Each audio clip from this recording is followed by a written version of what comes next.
TPP is incredibly important because Asia is beginning to regionalize. If we are caught outside of Asia, that will be a big problem. The good news is that President Obama now has trade promotion authority, so he can negotiate and Congress can just say yes or no. Now the negotiations have to conclude and we're in the final part, but the most difficult part.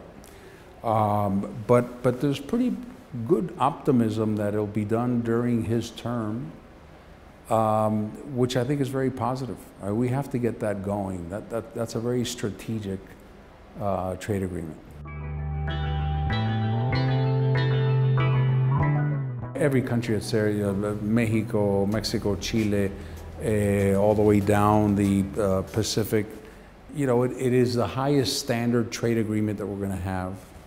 Every country in the agreement will have higher standards than the rest of the world. I think it'll be very critical, and very critical to continue to penetrate Asia. And having Japan there is unique.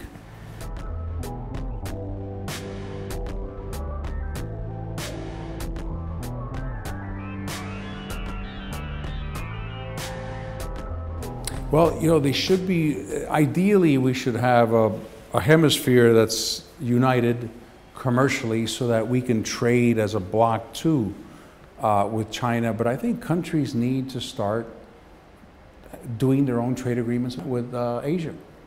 I heard that yesterday Chile closed with Thailand. That's very important.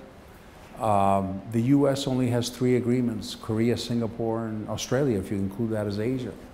So we just need to be more active in engaging those governments and having more trade agreements, because if not, we are going to get stuck.